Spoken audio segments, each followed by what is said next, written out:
Հիմա անդրադառնանք Ալիևի հայտարարություններին վերջին, դրանք այդ նոյեմբերի 8-ի շրջանակում հաղթած նախագահի հայտարարություններ էին, թե այնուամենայնիվ Ադրբեջանի նախագահը չի հրաժարվի այդ ապակառուցողական դիրքավորումից, միայն ներքին խնդիր չի լուծում եւ ժամանակի ընթացքում այո կարող է գիտնականներին իջեցված այդ հանձնարարությամբ կեղծ թեզեր, քարտեզներ գրքեր դնել շրջանառության մեջ եւ հասնել մի կետի ժամանակի ընթացքում գուցե 50 տարի հետո հասնել մի կետի, որ նա իսկապես կարողանա լեգիտիմացնել Սևանը, այսպես ասած, ադրբեջանական տարածք է թեզը։ Ես ցավով պիտի նշեմ, որ ադրբեջանցիները ի տարբերություն մեզ, հայերիս, կարողանում են երկարաժամկետ ծրագրեր դնել եւ այդ ծրագրերին հասնել, ծրագրերը իրականացնել։ Ամենացայտուն օրինակը դա Նախիջևանն է, տեսեք, արդեն 100 տարի առաջ, երբ Նախիջևանը Ստալինի կամայական որոշմամբ ինչպես եւ Արցախը նվիրաբերվեցին Ադրբեջանին, Նախիջևանում հայ բնակչության քանակը պաշտոնապես ավելի շատ էր, քան ադրբեջանցի բնակչության քանակը։ 1988 թվականին երբ սկսվեց Լեռնային Ղարաբաղի շարժումը, Նախիջևանում հայ չկար։ Փաստացի, տեսեք, եկեք ուշադրություն դարձնենք 1920-25 թվականներին գործող այդ ժամանակ որոշումներ կայացնող ադրբեջանցիները 1988 թվականին հիմնականում չկային, իրենք արդեն մահացել էին, բայց սերնդե-սերունդ այդ ծրագիրը աշխատել էր եւ եկե հասել էր 1988 թվականին։ Ի տարբերություն մեզ, եկեք հիշենք, որ Հայաստանում շատերն են դժգոհում, օրինակ, շատ մարդիկ, շատ դեպքերում ես տեսել եմ, դժգոհել են, որ օրինակ մեծահարուստներին երբ ծրագրեր են առաջարկվում, նրանք եթե 2-3 տարուց ավելի ուշ պետք է այդ գումարները վերադառնան շահույթ սկսի ձևավորվել, չեն համաձայնում, որովհետև իրենց համար այդ ժամկետը 2-3 գուցե 5 տարին է, բայց ոչ ավելի, այսինքն երկարաժամկետ ծրագրեր մենք ոչ միայն պետական մակարդակում, իսկ մասնավոր մակարդակում դնել եւ իրականացնել չենք կարողանում կամ չենք ցանկանում։ Եվ այս տրամաբանության մեջ այո իսկապես վտանգավոր եւ անհանգստացնող է Ալիևի նման հայտարարությունները, ընդ որում այդ հայտարարությունները ես համոզված եմ չեն վերաբերվում իր սերնդին, չեն վերաբերվում այսօրվան, եկեք մի դեպք էլ մի օրինակ էլ ես ներկայացնեմ, Դաշնակցության ղեկավարներից մեկը մեկ անգամ հայտարարում էր մի հանդիպման ժամանակ, բաց հանդիպման ժամանակ, ընդ որում փակ հանդիպումից բան չեմ ասում ես, տարիներ բավական տասնամյակներ առաջ էր ներկայացնում էր, թե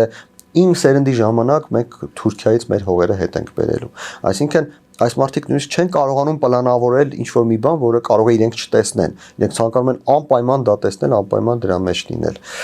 Գուցե խոսքը բոլոր հայերի մասին չէ, բայց ընդհանուր առմամբ սա ազգային առանձնահատկություն է մեզ համար, ի տարբերություն, ինչպես ասացի, Ադրբեջանի։ Այո, Ալիևի հայտարարությունները չեն վերաբերում իր սերնդին, չեն վերաբերում այսօրվան, չեն վերաբերում ոչ միայն օգոստոսի 8-ի հայտարարությունների ժամանակաշրջանին, որովհետև ամեն մի քաղաքական գործընթաց ունի ինչ-որ ժամանակաշրջան, որից հետո այլ գործընթացներ են սկսվում։ Դրանք իմ համոզմամբ չեն վերաբերում անգամ այս քաղաքական էլիտաների, Ադրբեջանի քաղաքական ներկա էլիտայի եւ Հայաստանի քաղաքական ներկա էլիտայի ընդգրկմամբ եւ իշխանություն եւ ընդդիմություն, այս էլիտաների կառավարման ժամանակաշրջանին, այսինքն դրանք երրահար նպատակներ են իրենց մեջ պարունակում։ Հայաստանի Հանրապետությանը անհրաժեշտ է ձևավորել այդ մարտահրավերներին պատասխանելու, այդ մարտահրավերներին դիմագրավելու մեխանիզմներ եւ անհրաժեշտ է որպեսզի այդ մեխանիզմները նույնպես ունենան նմանատիպ հեռահար ժամանակագրային որոշակի տրամաբանություն, այսինքն ոչ մեր սերնդի համար, հաջորդ սերնդերի համար էլ այդ մեխանիզմները աշխատող լինեն։ Ֆելիչե ժամանակակից ատամնաբուժական կլինիկա։ Այստեղ հարմարավետությունն ու խնամքն առաջնային են։ Այստեղ կիրառվում են ատամնաբուժական ամենաժամանակակից տեխնոլոգիաներ, ճշգրիտ ախտորոշում, արդյունավետ բուժում, նուրբ փորձառություն եւ անհատական մոտեցում։ Սկսած սովորական մանրուքներից մինչև առաջադեմ ընթացակարգեր, այստեղ դուք գտնվում եք բարձր որակավորում ունեցող եւ փորձառու ատամնաբուժական մասնագետների ձեռքերում։ Մեր բարեկամական եւ հյուրընկալ անձնակազմն այստեղ է յուրաքանչյուր այցը հաճելի դարձնելու համար։ Ֆելիչե։ Ձեր առողջ եւ ամենաերջանիկ շպիտը սկսվում է այստեղից։ Եկեք եւ բացահայտեք նորարարության փորձագիտության եւ կարեկցանքի կատարյալ համադրությունը։ Վաճառվում է գերմանական հնաոճ դաշնամուր 1892 թվականի արտադրության ֆոն Մուլբախ։ Գտնվում է գերազանց վիճակում։ Կինը 15000 ԱՄՆ դոլար։ Հեռախոսահամար 094 115 310։ Երևան շիփինգ, սենսացիա ստեղ, հա։ Այո, ճիշտ եք եկել։ Սանդրոցներ Երևան ուղարկելը $2.99 օթանավով։ Այո, Իսկ եթե դոլար ուղարկես, դոլար ստանան։ Այո, Իսկ որ տանեն տուն հասցնեն, էլի մի տոկոս, հա։ 2%։ Ասա ծրի է, էլի։ Ժողովուրդ սենսացիա, ծրի է։ Նորթ Հոլիվուդ Գլենդել։ Ջակփաթ հագուստի խանութը երկրորդ մասնաճյուղն է բացել Գլենդելի սրտում, որտեղ կարող եք ձեռք բերել եվրոպական եւ ամերիկյան ընտիր հագուստեղեն, կոշկեղեն, աքսեսուարներ, պայուսակներ ամենահարմար արժեքներով։ Նաև կարող եք ցանկացած ապրանք պատվիրել եւ ձեռք բերել կարճ ժամանակում։ Ջակփաթի Գլենդելի հասցեն է 1135 North Pacific Avenue, հեռախոս 818 813 2252։ Ջակփաթ հագուստի լավագույն կենտրոնը Գլենդելում։ 60-ից ավելի ճանաչված եվրոպական բրենդների ինքնատիպ, չկրկնվող եւ մատչելի ընտրանին Fortuna Home and Country House խանութ սրահում։ Նորավոճ սպասք եւ կահույք հորեկա բնագավառի համար, տեքստիլ տնտեսական ապրանքներ, ամեն ինչ գեղեցիկ կյանքի համար։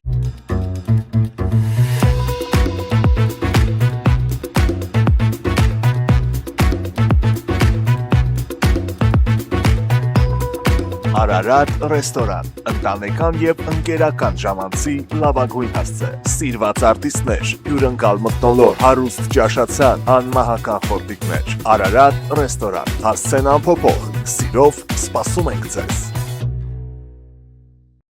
Լավագույն պաղպաղակ, բնական, համեղ եւ մատչելի գներով պաղպաղակը կարող եք ձեռք բերել բոլոր հայկական խանութներում։ Պահանջեք հայկական պաղպաղակ, Թամարա պաղպաղակ։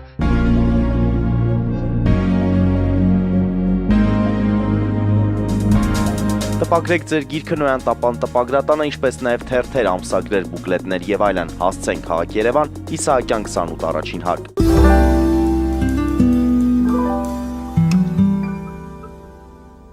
Հիմա այդ ֆոնին մեր այսպես կոչված էլիտայի, եթե իհարկե նախկին նախագահներին կանվանեք էլիտա,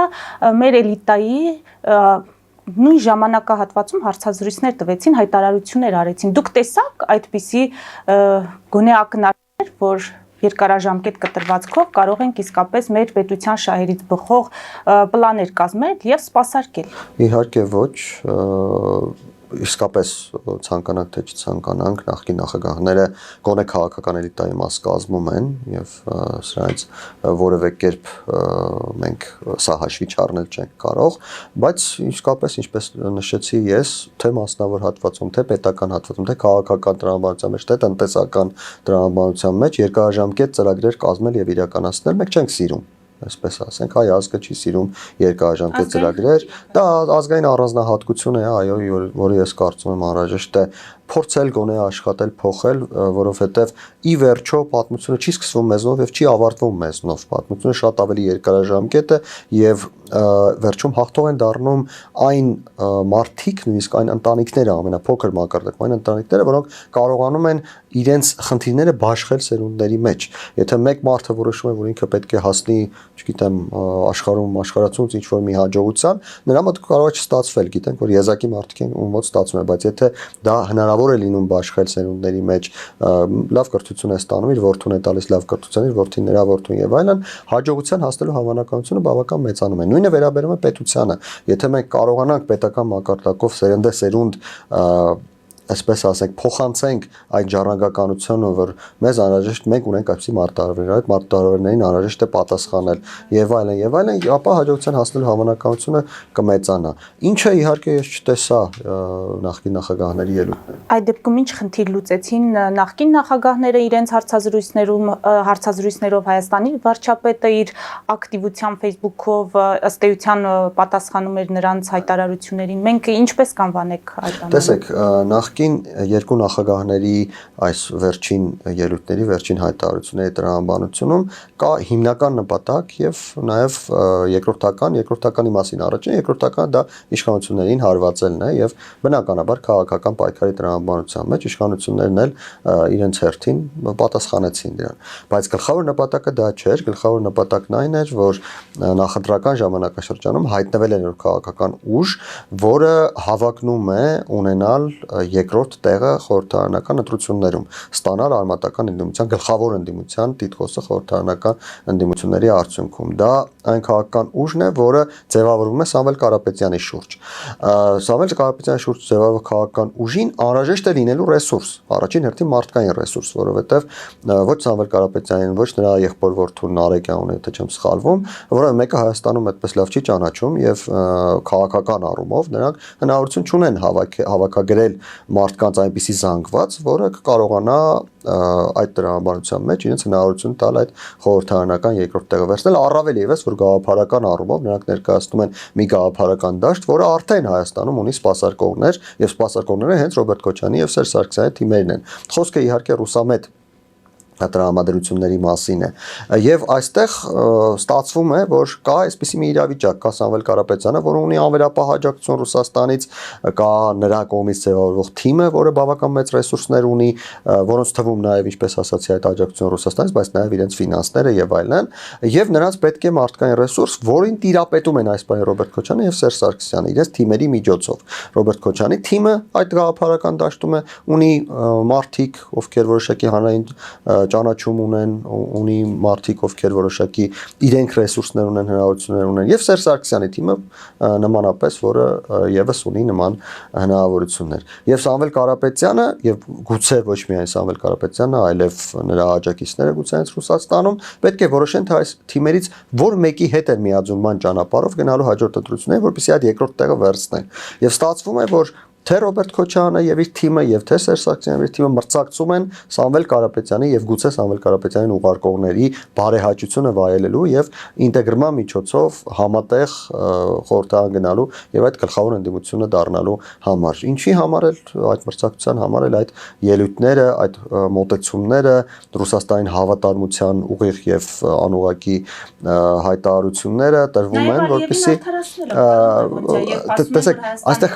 խնդիրը ես չեմ գտնում որ այստեղ խնդիրը Ալիևին արդարացնելու մեջ է։ Այստեղ խնդիրը դրա միջոցով Ռուսաստանին ավելի մեծ հավատարմություն, քան իրենց մրցակիցը ցույց տալու մեջ է։ Այսինքն խոսքը այստեղ նրա մասին է, որ պետք է դուր գալ Ռուսաստանին ավելի, քան մրցակիցը, որպեսզի Սամվել Կարապետյանի ընտրությունը կանգ առնի իրենց վրա այդ միաձուլման գործընթացում։ Եթե դրա համար անհրաժեշտ է Ալիևին արդարացնել, ապա ինչու ոչ, եկեք Ալիևին արդարացնենք։ Հետագայում երբ մենք այդ խնդիրը կլուծենք, գուցե այլ բան ասենք կամ եթե պետք լինի նորից նույն բանը կպնդենք։ Լուրջ կամ շրջադարձային բացահայտումներ սպասում եք բանակցային փաստաթղթերի հրապարակումից, եթե լինի։ Չեմ կարծում, որ ներկա պայմաններում, երբ Արցախի հարցում մենք գիտենք այսպիսի հետևանքներ կան, կարելի է խոսել այն մասին, թե մի շրջադարձային իրադարձություն է եղել, որի մասին Հայաստանի ժողովուրդը կամ ընդհանրապես համաշխարհային հանրությունը տեղյակ չէ։ Մեծ հավանականությամբ ինչ որ մանրամասնություններ կլինեն, որոնք միջև հիմա փակ են հանրության համար, բայց գլխավոր հարցերը, գլխավոր մոտեցումները, գլխավոր առանձնահատկությունները, որոնք բերեցին այս հետևանքին, արդեն բազմաթիվ անգամ վերլուծված են, ներկայացված են, ցավոք սրտի ազգային ժողովում ձևավորված հանձնաժողովի զեկույցը այդպես էլ չքննարկվեց ազգային ժողովի բաց նիստում եւ որոշ բաներ, որոնք կարող ենք մենք տեղակայել, դրանց մասին այդպես էլ չտեղեկացանք, հանրությունը չտեղեկացավ, բայց մյուս կողմից պետք է նշել, որ այստեղ եւս ես չէի սպասում այդպես աշխարհացունց ինչ-որ բացահայտումներ։ Ամփոփենք մեր զրույցը, պարոն Ղևոնդյան, խորանում է հոգեվորականություն, իշխանություն առճակատումը, այսօր քննչական կոմիտե են կանչել եւս 8 հոգեվորականների։ Հիմա ինչ գնահատական կտակ կատարվողին, սահմանադրական կարգի տապալում պնդում կա, որ Նիկոլ Փաշինյանն է անում, մյուսներ ասում են բռնաճնշումներ են, ուղիղ ճնշումներ կաթողիկոսի եւ նրան աջակցող հոգեվորականների նկատմամբ։ Տեսեք, գոյություն ունի սահմանադրություն, սահմանադրությունում հստակ նշված է եկեղեցին անջատ է պետությունից։ Սա չի ենթադրում միայն այն, որ պետությունը եկեղեցու գործերին չպետք է միջամտի, սա ենթադրում է նաև այն, որ եկեղեցին պետության գործերին չպետք է միջամտի։ Եթե խախտվել է սա մի կողմից, նորմալ է, որ դա խախտում է նաև մյուս կողմից։ Այսինքն ստացվում է, որ եթե եկեղեցականները հայտարարելով, որ իրենք պետության մաս են, ինչի հետ ես ամբողջապես համաձայն եմ, կարող են քաղաքական գործունեություն իրականացնել, ապա պետական գործիչներն էլ հայտարարելով, որ իրենք առաքելական եկեղեցու հետևորդ են, ինչի հետ նորից ես համաձայն եմ, կարող են եկեղեցու գործերի որոշակի միջամտություն ունենալ որպես անհատ անձինք, բայց ոչ որպես պետական պաշտոնյաներ, ինչի մասին նրանք հայտարարում են։ Նույն տրամաբանությունը կա նաև եկեղեցու գործունեության մեջ, եկեք հիշենք, որ Բագրատ Գալստանյանը հայտարարում էր, թե սառեցրել է իր եկեղեցական գործունեությունը, քանի որ քաղաքական գործունեության մեջ է մտել։ Այսինքն երկու կողմերը փաստացի օրենքի տեսակետից, գոնե ինձ որպես ոչ իրավաբան, որպես մակերեսային գնահատմամբ, օրենքի տեսակետից գործում են ես կգնահատեի սա օրենքը խախտելու եւ չխախտելու եզրագծին։ Մյուս կողմից գոյություն ունի որոշակի քաղաքական տրամաբանություն, արդեն որպես իմ մասնագիտական դաշտ ես ներկայացնեմ, քաղաքական տրամաբանությունը հետեւյալի մասին է. եթե որևէ դերակատար, դա կլինի եկեղեցական, դա կլինի բիզնեսմեն, դա կլինի, չգիտեմ, մշակութային գործիչ, ով ուզում է լինի, մուտք է գործում քաղաքական դաշտ եւ հասցնում է քաղաքական հարված, ապա քաղաքական տրամաբանությունը հուշում է, որ նա ստանալու է պատասխան քաղաքական հարված։ Հիմա եկեղեցին արել է այդ գործողությունը փաստացի, եկեղեցու հոգևորականները արել են այդ գործողությունները, նրանցից մի քանիսը մուտք են գործել քաղաքական դաշտ եւ հարված են հասցրել ներկայ իշխանություններին եւ քաղաքական տրամաբանությամբ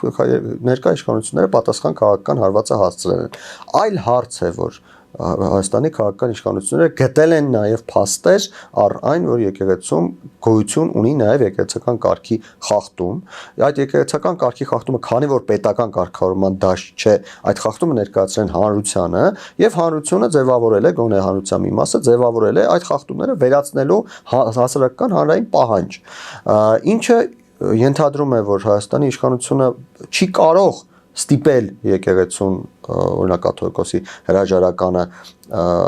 իրականացնելու, բայց Հայաստանի հանրությունը կարող է իր վերաբերմունքն արտահայտել եւ իշխանությունները, ինչպես ասացինք, իշխանության ներկայացուցիչները, որպես հանրության մաս կարող են իրենց վերաբերմունքը նույնպես արտահայտել, ինչպես անում է եկեղեցին քաղաքական հարցերում։ Այսինքն քաղաքական տրամաբանության մեջ այնիշ տեղ է ունենում, որևէ կերպ չի խախտում ոչ բարոյական, ոչ իրավական քաղաքական առումով, որևէ սահման չի խախտում։ Գուցե իրավական տրամաբանության մեջ, ինչպես ասացի, այդ եզրագիծը որևէ տեղում որևէ կողմը հատել է, բայց դրա գնահատականը պետք է տան իրավաբանները։ Իսկ հանգուցալուծումը դուք ինչպես եք տեսնում։ Ես կարծում եմ հաշվի առնելով ներկայում ուժերի հարաբերակցությունը, հանգուցալուծումը լինելու է կաթողիկոսի հրաժարական։